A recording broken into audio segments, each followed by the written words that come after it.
नमस्कार, राधे राधे। स्वागत है आपका अपने यूट्यूब चैनल पर। आज का टॉपिक हमारा है जीएफआर, है ना, 2017 का। और मैं आपको वीडियो की स्टार्टिंग में ही बता दूं कि ये जो वीडियो बनने वाला है थोड़ा सा लेंथ इसकी ज़्यादा रहेगी, क्योंकि इसमें जो भी टॉपिक स्वामी में है, जो भी इम्पोर्टेंट चीज़ें हैं वो कवर्ड है, जो भी जीएफआर के ओरिजिनल डॉक्यूमेंट में है वो कवर्ड है, एंड जो भी जीएफआर के अमेंडमेंट्स हैं वो भी कवर है इसमें। सो जीएफआर के लिए आपको कहीं और कुछ रिफर नहीं करना पड़ेगा, इसके लिए आप निश्चिंत रहें। ठीक है। कुछ क्वेश्चंस जो आ चुके हैं सीआरई में वो भी मैं आपको बताऊंगा, है ना। कुछ क्वेश्चंस और जो गवर्नमेंट एग्जाम्स में आ चुके हैं वो भी मैं आपको बता दूंगा कि ये इंपॉर्टेंट है, उस पर कंसंट्रेट करिएगा। ठीक है। और ये जीएफआर जो ईएसओ के स्टूडेंट्स हैं उनके लिए भी बहुत इंपॉर्टेंट है, सो ये उनको भी देखना चाहिए। एंड जियो डबल ए में तो इम्पोर्टेंट है ना। सीआरई 23 में पूछा है, 24 में पूछा है, 25 में नहीं आया है, सो कभी भी आ सकता है ना। कुछ भी आप छोड़ के सिलेक्शन की उम्मीद तो रख नहीं सकते, क्योंकि कट ऑफ 80-85 क्वेश्चंस जा रही हैं। ये तो इस बार है। हाँ। और ऑफ कोर्स कंटेंट अवेलेबल है, लोगों के पास नोट्स अवेलेबल है। जो लोग पिछली बार कुछ मार्क्स से आउट हुए हैं वो भी मेहनत कर रहे होंगे। ठीक है। सो इट्स इम्पोर्टेंट कि आप अच्छे से वीडियो कवर करें। ठीक है। सो इंट्रोड्यूस करता हूँ मैं। ये मिनिस्ट्री ऑफ फाइनेंस ने इशू किया है, सभी मिनिस्ट्री जो डिपार्टमेंट के लिए अप्लीकेबल है। इसने जो जीएफआर रूल 2005 था उसको रिप्लेस किया है। ऑब्जेक्टिव्स क्या हैं? Efficient financial management, transparency and accountability, है ना, इकोनॉमी एंड प्रॉपर्टी। ये इसके ऑब्जेक्टिव्स हैं। ऑब्जेक्टिव्स याद कर लीजिए, कभी कभी डायरेक्ट एमसीक्यू में पूछ लेता है। हम्म। फिर स्ट्रक्चर क्या है? तो टोटल 14 चैप्टर हैं, अपेंडिसेज एंड फॉर्म्स हैं, डेलीगेशन फ्रेमवर्क है। मैं सीआरई 23 में एक क्वेश्चन आया हुआ था कि जेफआर में टोटल चैप्टर कितने हैं, है ना। और एम्स पटना ने भी ऐसा पेपर में पूछ रखा है कि टोटल चैप्टर्स कितने हैं जेफआर में। तो दिस इज इम्पोर्टेंट, इसको एक बार देख लीजिएगा, याद कर लीजिएगा अच्छे से। ठीक है।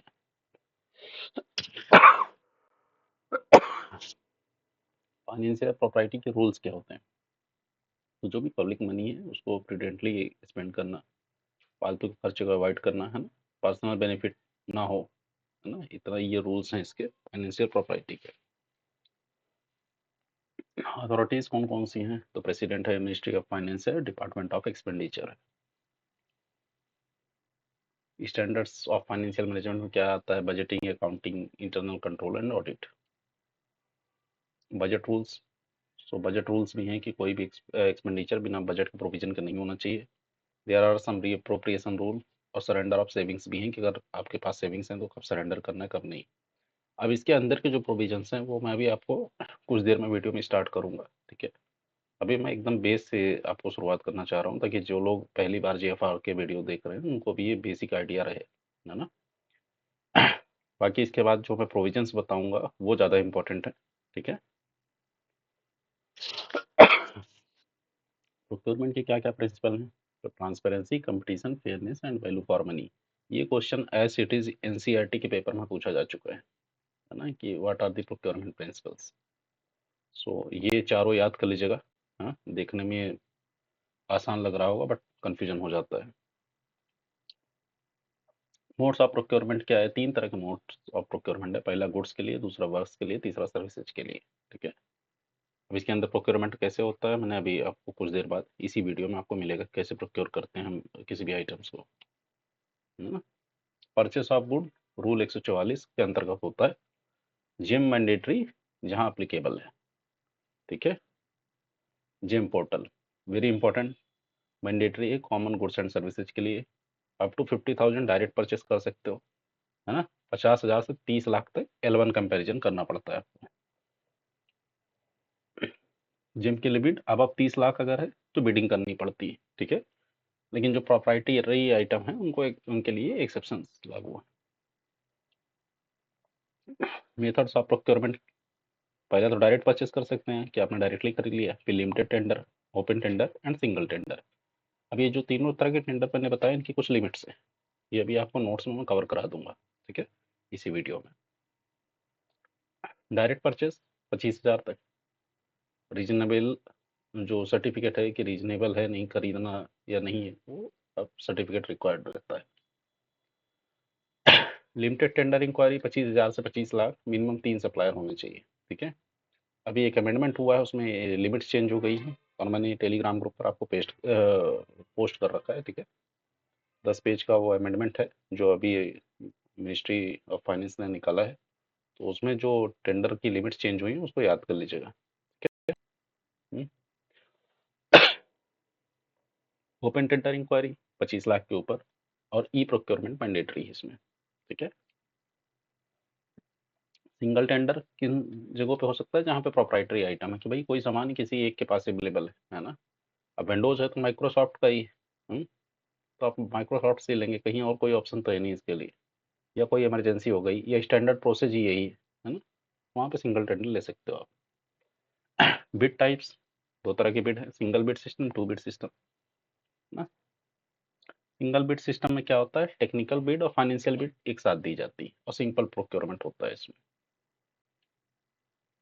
अब 2 बिड सिस्टम में क्या होता है, पहले टेक्निकल बिड का इवैल्यूएशन होता है, देन फाइनेंशियल बिड का इवैल्यूएशन होगा, ठीक है।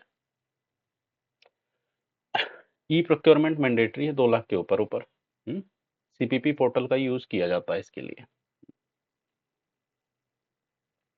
अर्नेस्ट मनी डिपॉजिट नॉर्मली 2 से 5% ऑफ वैल्यू दिया जाता है, एग्जेम्पशन अलाउ है, ठीक है। 2 to 5% अर्नेस्ट मनी होती है। परफॉर्मेंस सिक्योरिटी 3 से 10% ये देना पड़ता है, जो भी कॉन्ट्रैक्ट की वैल्यू है वो आपको जमा करनी पड़ती है, तब तक वैलिड रहता है जब तक वारंटी वैलिड है, ठीक है। परचेस कमेटी 2 तरह की परचेस कमेटीज होती हैं, local purchase committee and technical evaluation committee. So local purchase committee 25,000 से 1 लाख रुपए तक का आपको जो है खरीद सकते हो आप, है ना। 3 मेंबर मैंडेटरी रहते हैं इसमें। Contract types, so item rate, lump sum, percentage rate, ये कॉन्ट्रैक्ट के टाइप्स हैं, ठीक है। वर्क कॉन्ट्रैक्ट सीपीडब्ल्यूडी या एमईएस के जो प्रोसीजर होते हैं वो फॉलो होते हैं। टेक्निकल सैंक्शन मैंडेटरी होता है। कंसल्टेंसी सर्विसेज क्वालिटी कम कॉस्ट मेथड और 2 बिड सिस्टम फॉलो करता है। आउटसोर्सिंग सर्विसेज के लिए man power, house keeping, bid based selection किया जा सकता है ना। एडवांस पेमेंट जनरली प्रोहिबिटेड होता है, लेकिन एक्सेप्शन है विद सेफगार्ड्स। क्या एक्सेप्शन है वो मैं अभी आपको पढ़ाऊंगा, ठीक है। लॉसेज एंड राइट ऑफ को इमीडिएटली रिपोर्ट किया जाता है और कंपिटेंट अथॉरिटी होती है जो अप्रूवल के लिए वो ये कर सकती है।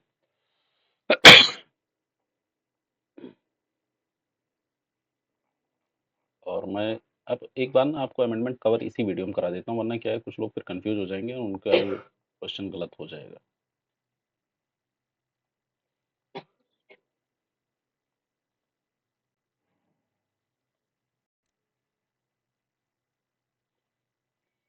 सो मैं अपनी स्क्रीन स्विच कर लेता हूँ ताकि दिक्कत नहीं हो कुछ।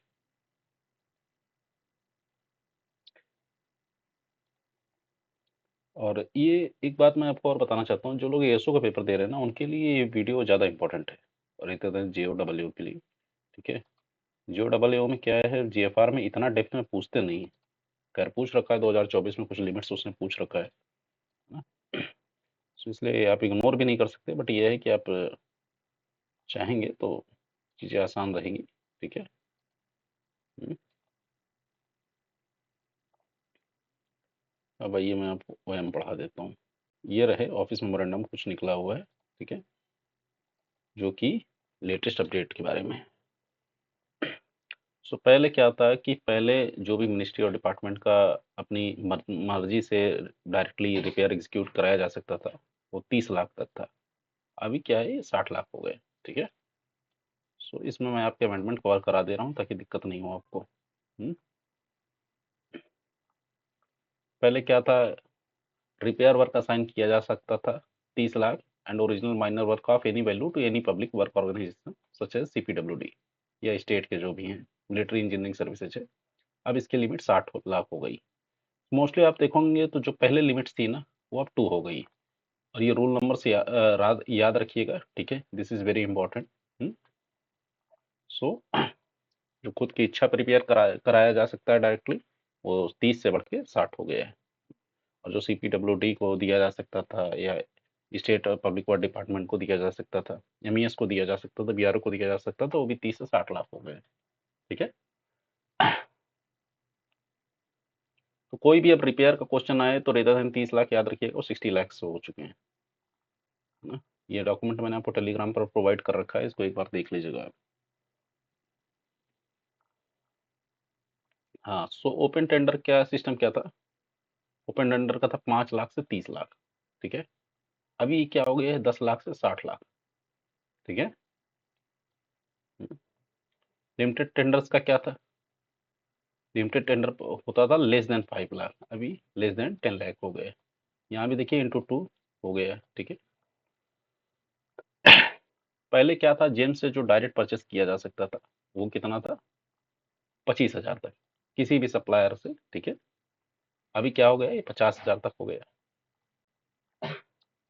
अब पहले 25 से 50,000 के बीच क्या होता था, जिम में जो सेलर का लोवेस्ट प्राइस होता था, जो सेलर से अवेलेबल होते थे, है ना, जिनके एटलीस्ट 3 मैन्युफैक्चरर होते थे और क्वालिटी स्पेसिफिकेशन डिलीवरी पीरियड जो हमें चाहिए था वो मैच करता था, तो वो वहां से आप ले सकते थे। ठीक है। अभी क्या हो गया है, ये लिमिट इंक्रीज हो गई 50,000 से 10 लाख तक। ठीक है। अब 5 लाख के लिए अब क्या करते हैं, ऑनलाइन बिडिंग की जाती है, ऑनलाइन रिवर्स ऑक्शन यूज किया जाता था पहले। ठीक है। For buyers even for procurement less than 5 lakh, मतलब 5 लाख से कम में भी अगर मर्जी है ना, अथॉरिटीज की, तो वो यूज कर सकते थे ऑनलाइन बिडिंग या रिवर्स ऑक्शन। अभी ये लिमिट हो गई 10 लाख तक। ठीक है। और अब पहले 5 लाख था कि क्या होता था, जिसकी भी लोवेस्ट प्राइस है, रिक्वेस्टेड क्वालिटी स्पेसिफिकेशन और डिलीवरी पीरियड, है ना, चूंकि मैंडेटरी था बिड्स ऑब्टेन करने के बाद या ऑनलाइन बिडिंग या रिवर्स ऑक्शन टूल यूज करने के बाद ही आप आइटम सर्विसेज प्रोक्योर कर सकते थे। बट अभी क्या है, ये लिमिट हो गई, इंक्रीज हो गया 10 लाख रुपए। कि जो भी मैं पढ़ा रहा हूँ आपको, ये बहुत इंपॉर्टेंट है, ये पढ़ना ही है आपको, है ना, ये याद करना पड़ेगा। कुछ कंफ्यूजिंग है लेकिन याद करना है। ठीक है। रूल 149 के अंदर गवर्नमेंट ई मार्केट प्लेस आता है, ये क्वेश्चन डायरेक्ट 2 से 3 बार पूछा जा चुका है। ठीक है। This is very important. So जो भी पहले लिमिट्स थी अभी उनको 2 से मल्टीप्लाई कर लीजिए, यही है अभी के लिए। हम्म। पहले परचेस किया जा सकता था गुड्स विदाउट कोटेशन 25,000 तक, अब वो 50,000 हो गया है। ठीक है। पहले purchase of goods by purchase committee 25,000 तक होता था, अभी क्या है 50,000 हो गया है। ठीक है। 25 से 2.5 लाख रुपए तक था, 50 से 5 लाख रुपए हो गए हैं। ठीक है। लोकल परचेस कमेटी मैंने आपको बताया ना, 3 मेंबर होते हैं और वो प्रोक्योर कर सकते हैं। ठीक है। एडवर्टाइज टेंडर इंक्वायरी, ये पहले क्या है 25 लाख तक था, अभी 50 लाख हो गए हैं। ठीक है। टाइप्स ऑफ टेंडर हैं।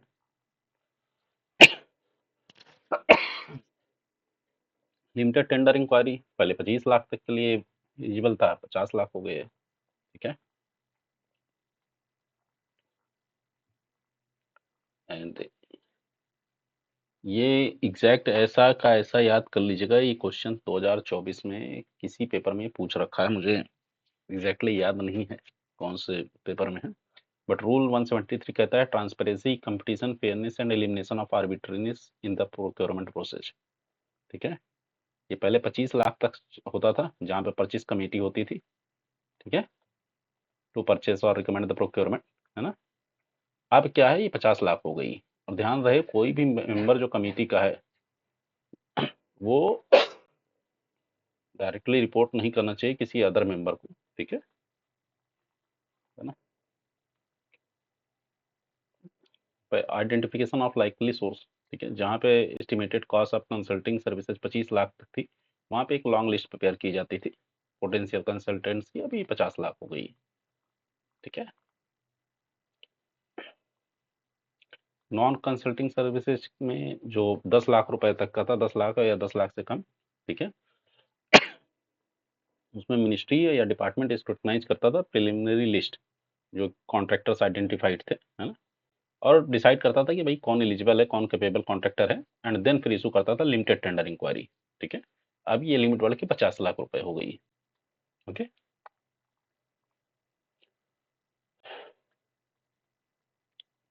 अब पहले ये 10 लाख के ऊपर क्या होता था, तो पहले क्या करती थी मिनिस्ट्री और डिपार्टमेंट, इशू करते थे एडवर्टाइजमेंट, हाँ, कहाँ पे? सेंट्रल पब्लिक प्रोक्योरमेंट पोर्टल पर, CPPP, CRE 2023 का एग्जैक्ट क्वेश्चन है ये आपका।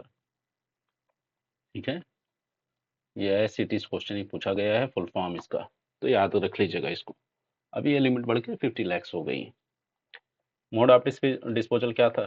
तो जिनकी रेसिडुअल वैल्यू, यानी जिनकी एक तरह से आप समझिए जिनकी कबाड़ की वैल्यू, जो काम के नहीं रहेगी किसी तरह की, पहले जिनकी 2 लाख थी, ठीक है, वो डिस्पोज किए जाते थे, या तो आप बिड्स ऑब्टेन किए जाते थे एडवर्टाइज टेंडर से, ठीक है, ये पब्लिक ऑक्शन होता था, ठीक है। लेकिन अभी क्या है, ये लिमिट बढ़ के 4 लाख रुपए हो गई। ओके, रूल नंबर याद कर लीजिएगा। Question most probably in 10 page में से आपको एक आध क्वेश्चन मिल जाएंगे, ठीक है। ये रहा लेटेस्ट अमेंडमेंट्स। अब मैं आपको अपने कुछ नोट्स जो बनाए हैं, जिसमें अब एग्जैक्ट आप कंटेंट पढ़ने वाले हैं कि किसकी क्या लिमिट्स हैं क्या नहीं, वो मैं कवर करने वाला हूँ, ठीक है, ताकि किसी तरह कंफ्यूजन ना हो आपको।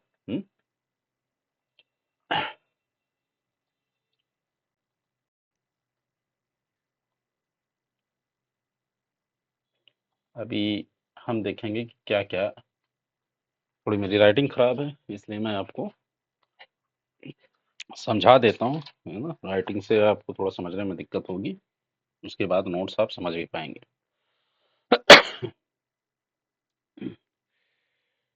सो कोई भी 1000 किताब पर, है ना, कोई भी 1000 बुक पे अगर 5 बुक होती तो लॉस रीजनेबल माना जाता है ना, लेकिन ये नेग्लिजेंस और डिसऑनेस्टी की वजह से नहीं होना चाहिए। 1000 से ज्यादा किताबें, है ना, rare books, loss should be investigated. यानी 1000 रुपए से ज्यादा कोई किताब चली गई, है ना, कोई रेयर बुक्स चली गई, तो फिर लॉस उसका इन्वेस्टिगेट होना चाहिए, ठीक है, and action should be taken irrespective of value, ठीक है। आर्टिकल 217 डिस्पोजल ऑफ गुड्स, ठीक है, सरप्लस और ऑब्सलेट। इसमें मोड्स ऑफ डिस्पोजल मैंने आपको बताए थे, रूल 218 में होता है। अभी अभी मैंने पढ़ाया कि अब 4 लाख उसकी वैल्यू हो गई, ठीक है। कितने तरीकों से हो सकता है? तो पहला हो सकता है भाई टेंडर के थ्रू, दूसरा हो सकता है पब्लिक ऑक्शन के थ्रू, ठीक है। या तो बिड्स आप ऑब्टेन कर लीजिए टेंडर के थ्रू, या तो आप बिड्स ऑब्टेन कर लीजिए पब्लिक ऑक्शन के थ्रू। अगर लेस देन 4 लाख है तो मोड डिसाइड किया जाता है कॉम्पिटेंट अथॉरिटी के द्वारा, ठीक है। और जो रिपोर्ट्स ऑफ स्टोर्स है फॉर डिस्पोजल, ये फॉर्म GFR 10 में बनाई जाती है। दिस इज इम्पोर्टेंट, ठीक है, कि मैं मार्क भी करता चलता हूँ ना, आपको कंफ्यूजन होगी। और जो ये रिपोर्ट्स है ना, दिस थिंग, ये GFR 10 नाम के उसमें बनती है फॉर्म में, ठीक है। अब कुछ form direct as it is question पूछ लिए जाते हैं, तो वो फॉर्म मैंने यहाँ तैयार कर रखे हैं, ठीक है। सो फॉर्म 21 क्या होता है? Register of grants. जो ग्रांट दिए गए हैं फॉर्म 21 में रेडी किए जाते हैं, अपने नोट्स में लिख लीजिए, ठीक है, क्योंकि मेरी राइटिंग से आप पढ़ने बैठेंगे तो आपकी पढ़ाई नहीं हो पाएगी। जो अंडरटेकिंग का फॉर्म है वो फॉर्म नंबर 15 में है, ठीक है। जो ट्रांसफर है वो फॉर्म नंबर 16 में है। याद रहे रूल नंबर नहीं, फॉर्म नंबर है, ठीक है, किस फॉर्म में क्या रेडी किया जाता है। Outstanding loans form number 13, sale accounts form number 11, guarantee form number 25, है ना, स्टेशनरी एंड मेंटेनेंस, ठीक है, केमिकल्स, ये रेडी किए जाते हैं फॉर्म नंबर 23 में, ठीक है ना। Form 22 fixed asset, form 18 library books, ठीक है।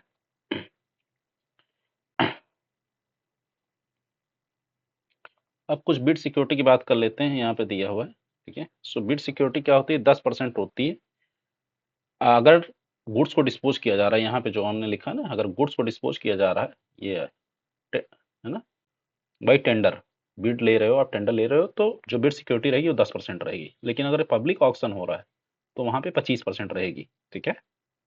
बिड सिक्योरिटी ली जाती है कि भैया आप बिडिंग कर रहे हो, आप पब्लिक ऑक्शन में शामिल हो रहे हो, तो कहीं ऐसा तो नहीं कोई फर्जी आदमी हो, है ना, कि आप आके जो है बिडिंग करने बैठ गए, आपके जेब में 5 रुपए भी नहीं है। तो इसलिए पहले से ही 10% पैसे टेंडर में और पब्लिक ऑक्शन में 25% जमा करा लिए जाते हैं, तब आप ये कार्य कर सकते हो, है ना, ठीक है। अब कुछ और इंपॉर्टेंट चीज़ें पढ़ लेते हैं। ये पेज क्या है, मैं फिर से स्कैन करके दे दूंगा, ये आई थिंक स्कैन थोड़ा सा खराब हो गया है, ठीक है। सो जो complete physical verification of books है, मतलब जहाँ 20,000 किताबें तक हैं वो हर साल होनी चाहिए। 20,000 से 50,000 किताबें तो हर 3 साल में होनी चाहिए, और 50,000 से ज़्यादा किताबें हैं तो हर 3 साल में सैंपल का वेरिफिकेशन होना चाहिए, ठीक है। हम्म? ये जो फॉर्म्स मैंने आपको बताया ना यहाँ पे, जैसे 21 में रजिस्टर ऑफ ग्रांट्स, 18 में लाइब्रेरी बुक्स, 22 में फिक्स्ड एसेट, 23 में स्टेशनरी, है ना, 25 में गारंटी, ये बहुत इंपॉर्टेंट है, ठीक है। इसको रट लीजिएगा, क्वेश्चंस आने की बहुत ज़्यादा प्रबल संभावनाएं हैं यहाँ से। फॉर्म नंबर 24 में हिस्टोरिकल बुक्स होती, ठीक है, तो ये भी याद कर लीजिएगा, ठीक है। आइए अब आगे बढ़ते हैं। Rule number 221, disposal at scrap value, ठीक है। स्क्रैप वैल्यू में किया जा सकता है in consultation with financial adviser with approval of competent authority, है ना। कबाड़ के भाव आप बेच सकते हैं, लेकिन फाइनेंशियल एडवाइजर से रिक्वायरमेंट कंसल्टेशन रिक्वायर्ड है, ठीक है, लेकिन अप्रूवल भी रहना चाहिए कॉम्पिटेंट अथॉरिटी का। जो गुड्स डिस्पोज किए जाते हैं वो GFR 11 नाम के फॉर्म में, ठीक है, बनाए जाते हैं। कितने आपने गुड्स डिस्पोज किए, ठीक है, उसका कुछ तो अकाउंट रखना पड़ेगा ना आपको कि भाई क्या बेचा आपने। GFR 11 में आप बना के रख सकते हैं। ध्यान रहे GFR 11 में गुड्स हैं, ठीक है, और GFR 10 में क्या है, जो स्टोर्स में डिस्पोजल हुए हैं, ठीक है, report of stores for disposal shall be prepared, वो 10 में है। दोनों में कंफ्यूज नहीं होना है। ये सेल अकाउंट है गुड्स डिस्पोज का, ठीक है, और वो रिपोर्ट ऑफ स्टोर्स है फॉर डिस्पोजल, वो 10 में होगा। डिप्रिसिएशन क्या होता है, भाई डिप्रिसिएशन होता है आप कोई गाड़ी खरीदो, नहीं, 1 साल बाद बेचने जाओ तो क्या आपको वही प्राइस मिलेगा, नहीं मिलता है। लोग कहते हैं पुरानी हो गई, क्यों पुरानी हो गई, आपने चलाया, उसके टायर घिस गए, है ना, और आपने उसका यूज लिया, उसके मशीनरी, उसके स्पेयर पार्ट्स यूज हो गए, है ना, कुछ प्रॉब्लम्स भी आ सकती, ठीक है। इसको हम बोलते हैं anticipated losses on account of obsolescence और एक्सेज, ठीक है, एक्सेज बाइंग, है ना, इज नॉट डिप्रिसिएशन। ध्यान रहे, डिप्रिसिएशन का मैंने आपको तो बता दिया कि भाई normal wear and tear of machinery is known as depreciation, ठीक है। इसमें नोट्स में नहीं लिखा मैंने, क्योंकि शायद ये आइडिया था मुझे। आप जान लो, normal wear and tear normally generally use हुआ है, ठीक है, तो उसको डिप्रिसिएशन होता है। किस आर्टिकल में है ये याद कर लीजिएगा, जो आर्टिकल से रटने वाले हैं वो मैं आपको बता दूंगा, ठीक है। नोट्स में मेरे बहुत कुछ लिखा है, क्योंकि मुझे थोड़ा मेरे होम टाउन जाना था, तो मुझे टॉप रैंक चाहिए ही चाहिए थी, ठीक है, तो मैं कुछ भी छोड़ नहीं सकता था। हम्म? और अभी आपके पास टाइम कम है, इनकेस टाइम है, आप सब पढ़ चुके हैं, GFR पढ़ना है तो पूरा नोट्स रट जाइए, एक क्वेश्चन इस नोट से, इस वीडियो से बाहर नहीं जाएगा, इसका एश्योरेंस मैं आपको देता हूँ। हम्म?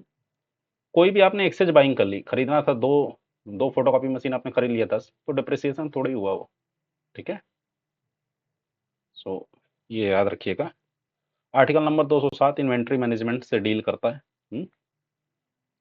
सो ये आर्टिकल इज इम्पोर्टेंट कि इन्वेंट्री मैनेजमेंट में क्या होता है। 209 इम्पोर्टेंट नहीं है इतना, ठीक है।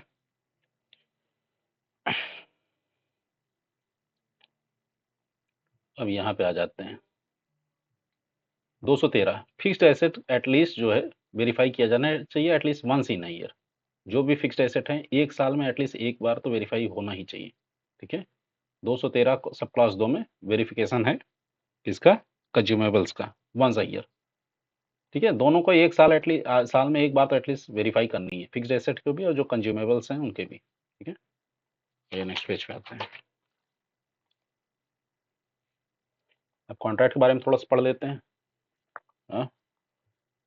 ध्यान रहे, मैं पूरा GFR कवर्ड है, निश्चिंत रहिएगा, थोड़ा आगे पीछे कवर किया है मैंने, क्योंकि जिसकी जैसी इंपॉर्टेंस है उस हिसाब से मैंने अपने नोट्स में लिखा हुआ है, ठीक है। सो डोंट वरी कि ये मिस हो जाएगा, आपका एक चीज मिस नहीं होने वाला है। सो कॉन्ट्रैक्ट जो है वो विद इन 21 डेज के अंदर अंदर एग्जीक्यूट करना चाहिए, किसके, जिस दिन से आपको लेटर ऑफ एक्सेप्टेंस इशू हो गया तो विद इन 21 डेज में कॉन्ट्रैक्ट एग्जीक्यूट हो जाना चाहिए। फुल पेमेंट होना चाहिए बिफोर रिलीजिंग गुड्स, ठीक है। Composition of auction team decide की जाती है कॉम्पिटेंट अथॉरिटी के द्वारा, ठीक है, लेकिन इसमें एक ऑफिसर ऐसा इंक्लूड होना चाहिए जो इंटरनल फाइनेंशियल विंग का हो डिपार्टमेंट का, ठीक है। कोई एक ऑफिसर तो इंटरनल फाइनेंशियल विंग से होना ही होना चाहिए। आइए अब कॉन्ट्रैक्ट मैनेजमेंट पढ़ लेते हैं। जो भी कॉन्ट्रैक्ट होंगे सभी में वारंटी क्लॉज रहना ही रहना चाहिए, ठीक है। जितने भी कॉन्ट्रैक्ट्स होंगे सब में सब वारंटी क्लॉज होंगे, ठीक है।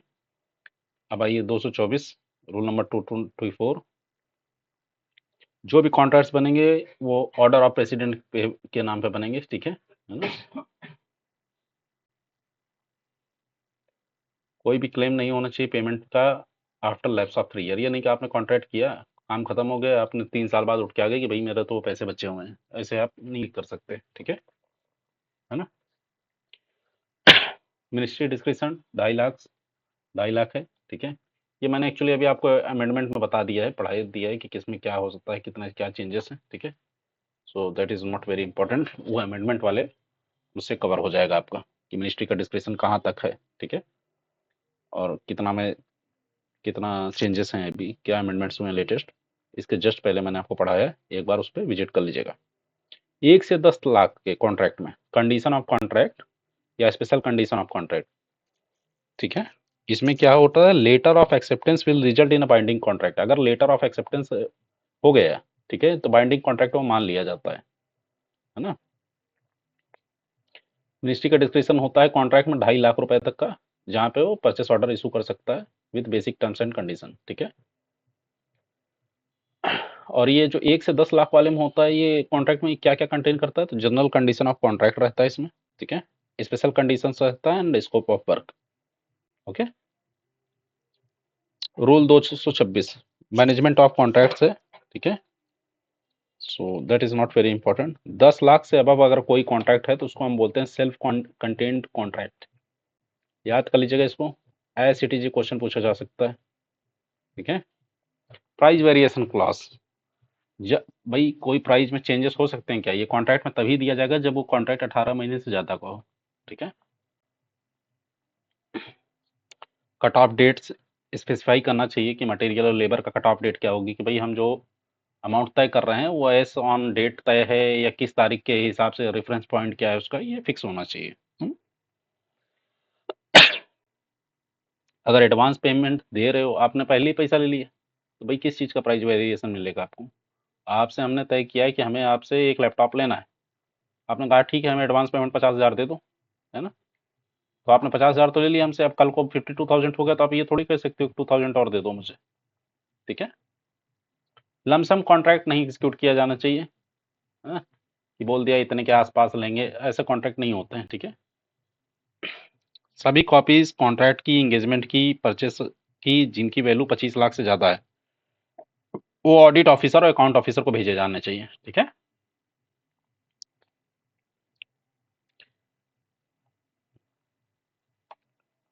आइए नेक्स्ट पे चलते हैं।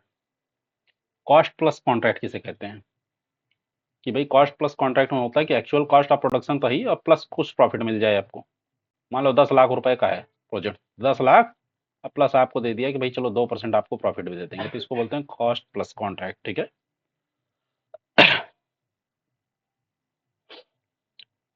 जो बिड सिक्योरिटी होती है, अर्नेस्ट मनी होती है, 25% की होती है पब्लिक ऑक्शन में, उसको तुरंत के तुरंत ले लेना चाहिए कैश में, ठीक है, या फॉर्म ऑफ डिपॉजिट में, ठीक है ना। ये फिर वही फॉर्म नंबर लिखे हुए हैं GFR 5, 6, 7, 8, ठीक है। ये इतने ज़्यादा इंपॉर्टेंट नहीं है ना, बट पढ़ना हो तो आप पढ़ लीजिएगा, याद कर लीजिएगा। GFR 5 में DDO क्या करता है, GFR 6 में कंट्रोलिंग ऑफिसर, 7 में कंट्रोलिंग ऑफिसर कंपाइल करता है स्टेटमेंट है, और GFR 8 में HOD कंपाइल करता है by 15th day of the month, ठीक है ना।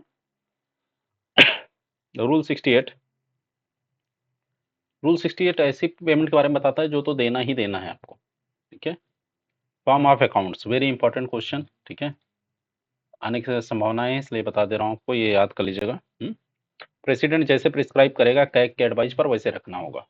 किसके बेसिस पर करता है, ये एग्जैक्ट सेम क्वेश्चन पूछ रखा है CRE 2023 में, NCERT ने भी ये क्वेश्चन पूछ रखा है, ठीक है। पहला तो कैश बेस्ड अकाउंटिंग होगा, ठीक है। दूसरा है जो भी फॉर्म्स अकाउंट के हैं वो रखे जाते हैं अकाउंटिंग रूल्स 1990 के हिसाब से, ठीक है, अकाउंटिंग ट्रेजरीज के हिसाब से, अकाउंटिंग कोड वॉल्यूम 3 के हिसाब से। Okay, now charge not voted expenditure, तो ये आता है आर्टिकल 112 क्लॉज 3, ठीक है। ये वोट नहीं होता, इस पर लेजिस्लेचर वोट नहीं करती, क्योंकि भैया ये तो देना ही देना है आपको, ठीक है। आपकी किसी की सैलरी आ गई, कुछ आ गई, तो देना ही देना है ना आपको। आप ये थोड़ी कहोगे कि सैलरी नहीं देंगे, बजट पास नहीं हुआ तो, ये तो देना ही है। यहाँ से जो भी आर्टिकल्स हैं मोस्टली ये इंपॉर्टेंट है, ठीक है, जो याद करने हैं आपको। रूल 130 ओरिजिनल वर्क होता है, ओरिजिनल वर्क क्या होता है, तो डिफिनेशन भी जानना चाहिए आपको कि जो न्यू कंस्ट्रक्शन हुआ सिर्फ वही अकेले ओरिजिनल वर्क नहीं है। आप रिपेयर कर रहे हैं, एडिशन कर रहे हैं, कोई अल्ट्रेशन कर रहे हैं, है ना, कोई चेंज कर रहे हैं उसमें, तो भी वो ओरिजिनल वर्क में ही काउंट होगा। माइनर वर्क में क्या है, माइनर वर्क में तो छोटा मोटा कैपिटल वैल्यू ऐड हो जाता है, ठीक है, लेकिन नया एसेट नहीं बनता है। अब ऐसे समझो आपने एक लैपटॉप लिया, तो ओरिजिनल वर्क हुआ, और लैपटॉप में आपने ला के ब्लूटूथ एडाप्टर लगा दिया, तो माइनर वर्क हुआ, छोटा सा कैपिटल वैल्यू एडिशन हुआ, ठीक है, बट ना तो आपने रिपेयर किया, ना तो चेंज किया, और ना नया खरीदा, ठीक है। रूल 133, ये मैंने देख ही रहे होंगे आपने, काट पीट के 60 लिख दिया है, पहले 30 लाख था, अभी 60 लाख हो गए हैं, ठीक है ना। जो मिनिस्ट्री की इच्छाएं होंगी उस हिसाब से कार्य कर सकता है, ये मैंने अमेंडमेंट में आपको पढ़ा रखा है पीछे।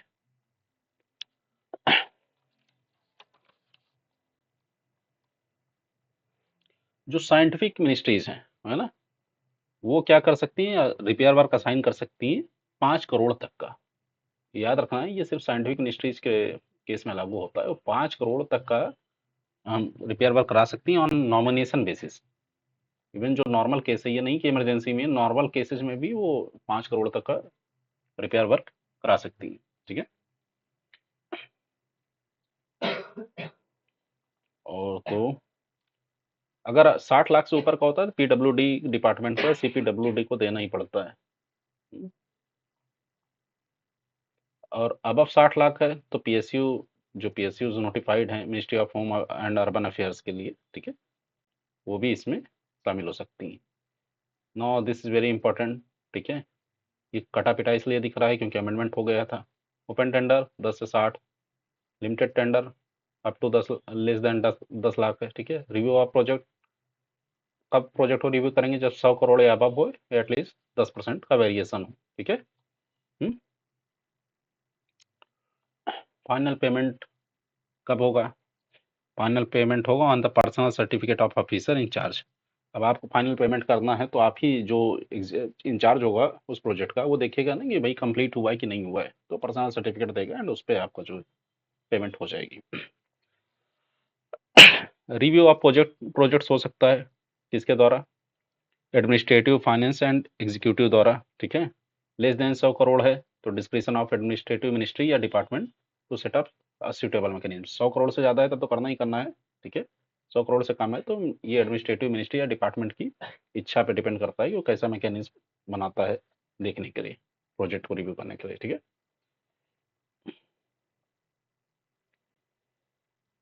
चलिए प्रोक्योरमेंट पढ़ा देते हैं आपको। प्रोक्योरमेंट आता है roll number 142, that is very important, rules याद कर लीजिएगा, ठीक है। सो जो भी क्रेडेंशियल हैं, सप्लायर हैं जेम पोर्टल पर, उनकी जो वो ठीक ठाक हैं कि नहीं, फर्जी आदमी तो नहीं है, ऐसा तो नहीं कि कुछ भी खराब मटेरियल भेज देते हैं। ये रिस्पॉन्सिबिलिटी किसकी होती है, तो जेम एसपीवी की, स्पेशल पर्पज व्हीकल्स होते हैं, ठीक है। यानी जो जेम है ये यही वेरीफाई करेगा। डिफिनेशन ऑफ गुड्स किसमें डिफाइंड है, रूल 143, कई बार पूछ चुका है, ठीक है, इस बार भी पूछ सकता है, इसलिए रट्टा मार लीजिएगा इसको। GeM portal government e market place बोलते हैं, इसका फुल फॉर्म ये है, पहले तो ये याद कर लीजिए, ठीक है। 100% गवर्नमेंट ओन्ड है, किस रूल में आता है, रूल 149 में, ठीक है। 50,000 तक किसी भी अवेलेबल सप्लायर से आप खरीद सकते हैं, 50,000 से 10 लाख जो एटलीस्ट 3 मैन्युफैक्चरर हो हैविंग लोवेस्ट प्राइस, है ना, अब आप 10 lakh having lowest price using online bidding, ठीक है। क्यूएसडी मतलब क्वालिटी स्पेसिफिकेशन, है ना, डिलीवरी टाइम, जो ये मीट कर रहे हो उनसे आप अब 10 लाख में खरीद सकते हैं, ठीक है। Rule 144, fundamental principles of public buying, very important, है ना, दिस इज वेरी इंपॉर्टेंट। तो इसमें क्या होता है, एफिशिएंसी होनी चाहिए, इकोनॉमी होनी चाहिए, ट्रांसपेरेंसी होनी चाहिए, है ना। और एक एनुअल प्रोक्योरमेंट प्लान भी होना चाहिए आपके पास, ठीक है। एचओडी है, हेड ऑफ द डिपार्टमेंट है या मिनिस्ट्री है, वो रजिस्टर कर सकती है। देखिए मैंने कई जगह ना अपने नोट्स में HOO लिखा है, उसका मतलब है हेड ऑफ ऑफिस। कई जगह मैंने HOD लिखा है, उसका मतलब है हेड ऑफ द डिपार्टमेंट। सो ये केसेस हैं, तो रजिस्टर कर सकते हैं सप्लायर ऑफ गुड्स के लिए, लेकिन 1 से 3 साल के लिए। एक कोई भी जो सप्लायर है वो रजिस्टर होगा 1 to 3 years के लिए, ठीक है। 160 वेरी इंपॉर्टेंट, याद कर लीजिएगा इसको। ई प्रोक्योरमेंट है, किसके द्वारा डेवलप किया गया है, ये क्वेश्चन भी आ सकता है, तो एनआईसी ने इसको डेवलप किया है, ठीक है। अगर कोई बहुत ज़्यादा बड़ा वॉल्यूम नहीं है तो आप इसको यूज कर सकते हैं, ठीक है। सेंट्रल परचेस ऑर्गेनाइजेशन सीपीओ जिसको हम बोलते हैं, प्रिपेयर करेगा, मेंटेन करेगा item wise list of eligible and capable supplier. अब अगर पता है कि भाई हमें पेपर की जरूरत है ना, प्रोक्योर करना है पेपर, तो 3-4 ही होंगे, जैसे जेके हो गया है या एक दो और मान लीजिए, है ना। ऐसी लिस्ट ऑलरेडी प्रिपेयर्ड रहती है और वहां से आप प्रोक्योर कर सकते हैं। ना रूल नंबर 151 क्या कहता है, ठीक है। बीडर को डिबार कर दिया जाना चाहिए अगर वो कन्विक्ट हो गया किस में, प्रिवेंशन ऑफ करप्शन एक्ट 1988, है ना। और या तो किसी आईपीसी में, इंडियन पेनल कोड में, है ना, कोई केस हो गया उसमें कुछ हो गया। सो डिबार्ड है तो क्या करेगा, department of expenditure will maintain such list, है ना।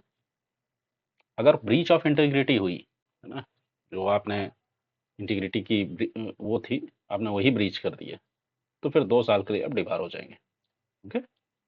रिजर्व आइटम कौन कौन से हैं, तो जो बुने जाते हैं, हाथ से बुने जाते हैं, है ना, खादी भंडार वाले हैं, जो ऐसे आइटम रिजर्व किए गए हैं, ठीक है। Textile for KVIC, handloom textile 20% तक, है ना, और एसोसिएट्स, ठीक है, ये रिजर्व किए गए हैं, ठीक है।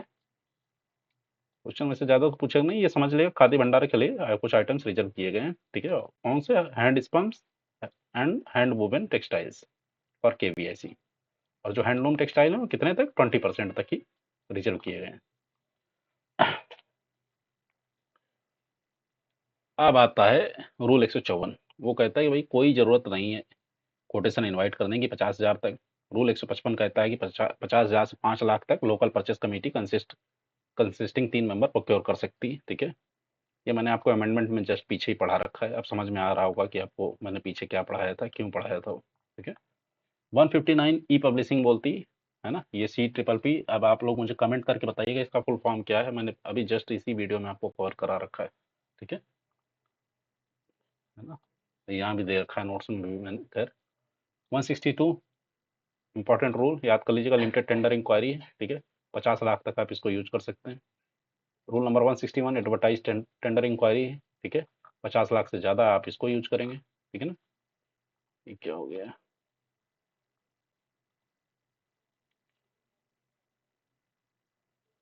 आइए।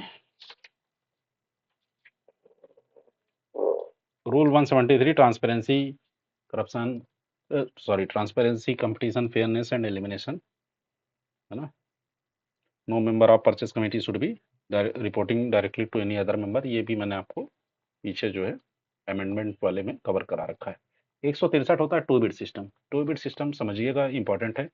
एक होती है बिट टेक्निकल बिट, एक होती है फाइनेंशियल बिट। टेक्निकल बिट में भाई मेरे, मान लो मैं कागज़ दे रहा हूँ, तो 75 GSM का है, 70 GSM का है, ये हुई टेक्निकल बिडिंग। फाइनेंशियल बिडिंग 50 पैसे पर पेज पड़ेगा या 52 पैसे पर पेज पड़ेगा, ये हुई फाइनेंशियल बिडिंग, ठीक है। 2 बिट सिस्टम यूज कब किया जाता है, जहाँ पे हाई वैल्यू प्लांट हो, मशीनरी हो टेक्निकल नेचर की, ठीक है, वहाँ पे ही 2 बिट सिस्टम यूज करते हैं, ठीक है। दो जो है सेपरेट सील्ड कवर होना चाहिए दोनों में, दोनों के फाइनेंशियल बिडिंग टेक्निकल बिडिंग अलग अलग होनी चाहिए, एंड देन उन दोनों को एक बड़े से एनवलप के अंदर पुट कर देना चाहिए, ठीक है।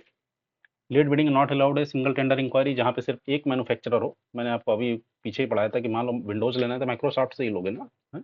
और कहाँ से आप खरीद पाओगे, अगर मैन्युफैक्चरर ही एक है, फिर कहाँ से और खरीदोगे, हम्म? या अभी आपको मैं सिंगल टेंडर इंक्वायरी का एक प्रैक्टिकल एग्जांपल बताऊं, तो जैसे इंडिगो एयरलाइंस है, उसके आप फ्लाइट्स देखेंगे ना, उनकी फ्लाइट्स सब एक जैसी हैं। वो इसलिए रखते हैं क्योंकि उनको स्टैंडर्डाइजेशन मेंटेन रखना है, कि भाई कल को कुछ पार्ट्स मिले, कुछ स्पेयर पार्ट्स लेने हो तो इजीली मिल जाएंगे। Rule 167 electronic reverse auction, important है, याद कर लीजिएगा, ठीक है। 162 वही है, लिमिटेड टेंडर इंक्वायरी पीछे पढ़ा रखा है। Rule 169 very important, maintenance contract.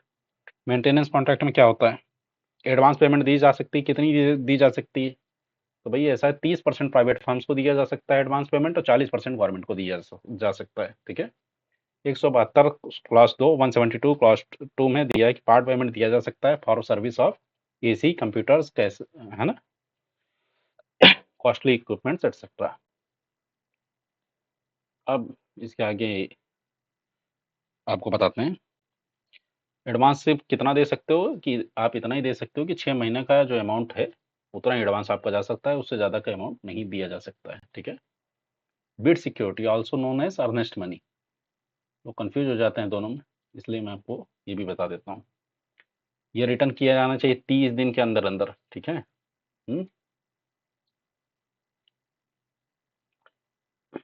2 से 5% होती। बिड सिक्योरिटी एमएसएमई के लिए रिक्वायरमेंट नहीं है।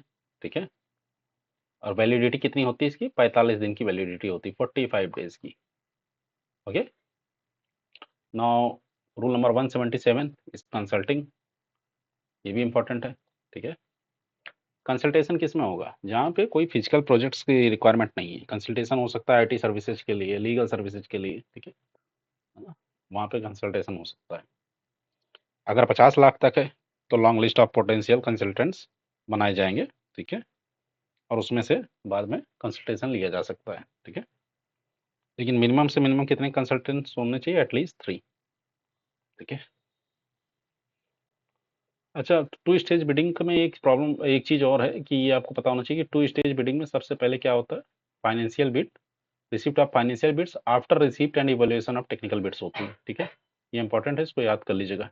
IICTs, कोई कंफ्यूजन हो, देखिए मैं कोई टीचिंग स्टाइल तो मेरी बहुत अच्छी है नहीं, है ना, मैं आपको बता रहा हूँ, बेसिक समझा रहा हूँ। अगर कुछ आपको प्रॉब्लम आ रही है समझने में, कमेंट कर दीजिएगा। ठीक है, तो मैं आपको वहाँ पे गाइड कर दूंगा कि अगर कोई टॉपिक आपको नहीं समझ में आया, कोई बिडिंग नहीं समझ में आई किसी तरह की, है ना, या टेलीग्राम पर भी आप मुझे डायरेक्ट मैसेज कर सकते हो, टेलीग्राम का भी लिंक मैं इसमें डाल दे रहा हूँ। अब चूंकि पूरा GFR हम कवर कर रहे हैं तो थोड़ा सा तो वीडियो लंबा जाएगा ये। 2 पार्ट में कर दे रहा हूँ मैं इसको, ताकि आप लोग बोर नहीं हो।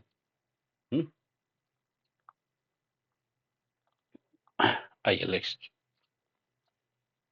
GT, ग्लोबल टेंडर इंक्वायरी बोलते हैं। ठीक है, अगर ग्लोबल टेंडर इंक्वायरी 200 करोड़ से कम हो, सो प्रायर अप्रूवल लेना पड़ता है कंपिटेंट अथॉरिटी से। ठीक है, कंटेंट्स ऑफ बिडिंग क्या होते हैं, rule 168, not very important for JOAA, but जो लोग ASO की तैयारी कर रहे हैं रूल 168 अच्छे से देख लीजिएगा, ये आपके लिए बहुत इंपॉर्टेंट हो सकता है। ठीक है, सो 7 चैप्टर हैं, 7 चैप्टर में क्या क्या है ना, पहले चैप्टर में है इंस्ट्रक्शन टू बिडर, सेकंड में कंडीशन ऑफ कॉन्ट्रैक्ट्स, तीसरे में शेड्यूल्स, चौथे में है स्पेसिफिकेशन एंड टेक्निकल डिटेल्स, है ना, पांचवे में है प्राइज, छठे में कॉन्ट्रैक्ट फॉर्म, सातवें में है अदर स्टैंडर्ड फॉर्म्स जो हैं। ठीक है, वो है। Now grant in aids and loan पढ़ लेते हैं। तो जो भी ग्रांट्स होंगे वो होंगे अंडर सोसाइटीज रजिस्ट्रेशन एक्ट 1860 और इंडियन ट्रस्ट एक्ट 1882। ठीक है ना, रूल नंबर 229, जो भी नई ऑटोनॉमस बॉडी हैं वो नहीं बन सकती बिना कैबिनेट के अप्रूवल के। ठीक है, ग्रांट्स की दिए जाते हैं कैसे, as a part of the expenditure. ठीक है, ऑन रिम्बर्समेंट बेसिस, है ना। रिकरिंग ग्रांट्स क्या होते हैं, जो बार बार दिए जाए। ठीक है, कैश बैलेंस कितना होना चाहिए, तो 3 महीने से ज़्यादा का कैश बैलेंस आपके पास नहीं होना चाहिए। ठीक है, ग्रांट्स NGO को जो है या कौसी जो बॉडीज हैं, ठीक है, इनको अगर इन्होंने कोई एसेट एक्वायर किया, आपको ग्रांट दिए गए, आपको पैसे दिए गए NGOs को, और उन्होंने कुछ एसेट एक्वायर कर लिया, तो उसे बेचा नहीं जाना चाहिए बिना प्रायर अप्रूवल के। ठीक है,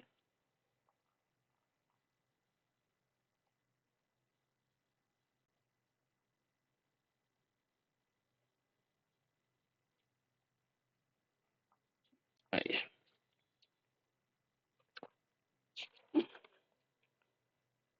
सो फाइनेंशियल ईयर क्या होता है, सबसे पहले तो बेसिक भी पढ़ लेते हैं। 1 अप्रैल टू 31 मार्च, इसको बोलते हैं फाइनेंशियल ईयर, ये क्वेश्चन आया हुआ है। ठीक है, इसलिए आपको बता दे रहे हैं। लोग कंफ्यूज हो जाते हैं कि क्या 31 मार्च से 1 अप्रैल है कि 1 अप्रैल से 31 मार्च है, तो 1 अप्रैल से 31 मार्च है, ठीक है। जो भी एचओडीज होते हैं वो डिप्टी सेक्रेटरी रैंक से नीचे का नहीं होना चाहिए। लोकल फंड कहाँ डिफाइंड है? लोकल फंड डिफाइंड है रूल 652 ऑफ ट्रेजरी रूल्स में, ठीक है ना। कैपेक्स मॉडल, देखिए 2 मॉडल होते हैं, ओपेक्स कैपेक्स, ठीक है। ये मैं आपको अभी आगे पढ़ा दूंगा ठीक से, है ना। बट कैपेक्स आ गया तो मैं बता देता हूँ। कैपेक्स होता है कि भाई गुड्स बाई कर लिया, उसके बाद जो कंज्यूमेबल्स हैं वो बाई करेंगे बाद में। अब ओपेक्स में क्या है, ये नीचे रहा ओपेक्स। तो ओपेक्स में क्या होता है, सेलर प्रोवाइड करता है सर्विसेज, ठीक है। अब एक एग्जांपल देता हूँ। कैपेक्स में क्या हुआ, मान लीजिए हमें लेना है, एम्स को खरीदना है कंप्यूटर। उसने कंप्यूटर खरीद लिया, एम्स ने प्रोक्योर किया। अब उसके बाद उसमें कीबोर्ड लगने हैं, सॉफ्टवेयर लगने हैं, तो खुद एम्स बाई करेगा। ओपेक्स मॉडल आता है। मान लीजिए एक मशीन चाहिए, फोटोकॉपी मशीन, ठीक है। तो फोटोकॉपी मशीन के लिए एम्स ने बोला सेलर को कि भैया आप प्रोवाइड कर दो, इसकी इंक आप प्रोवाइड कर देना, ठीक है। पेपर तो एम्स प्रोवाइड कर रहा है, बट इंक प्रोवाइड करना, उसका मेंटेनेंस का जिम्मेदारी सेलर पे आ जाती है। तो ये होता है ओपेक्स मॉडल, ठीक है।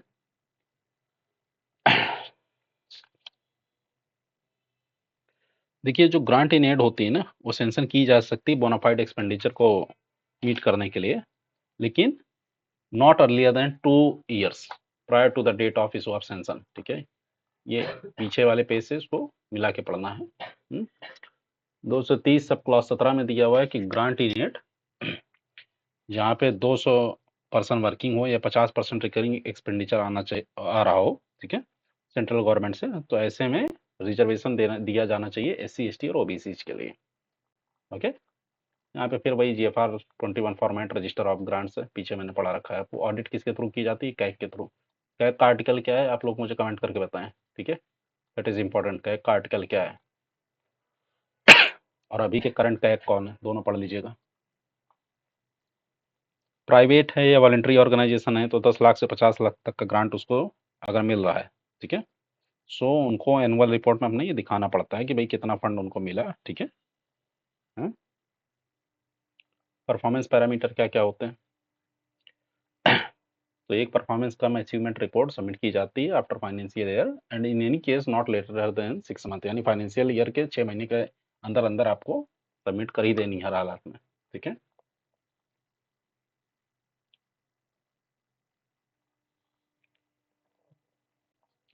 ये वीडियो चूंकि काफ़ी लंबा हो रहा है तो मैं इसका 1 सेकंड पार्ट डाल दूंगा आप लोगों के लिए।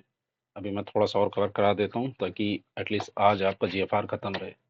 और GFR आप निश्चिंत रहिएगा, इससे ज़्यादा आपको कहीं पढ़ने उढ़ने की ज़रूरत है नहीं, है ना। एक क्वेश्चन इससे बाहर नहीं जाएगा, क्योंकि आपको नोट्स ऐसे दिख रहे होंगे बट ये मैंने बहुत मेहनत से बनाए हुए हैं। बहुत टाइम लगा है इसमें। इंटर डिपार्टमेंटल कंसल्टेशन, अगर कोई इंटर डिपार्टमेंटल कंसल्टेशन रिक्वायर्ड है तो कोई भी ऐसा डिसीजन विदाउट कंकरेंस नहीं लिया जाना चाहिए। Failing such concurrence decision by cabinet, अगर कंसल्टेशन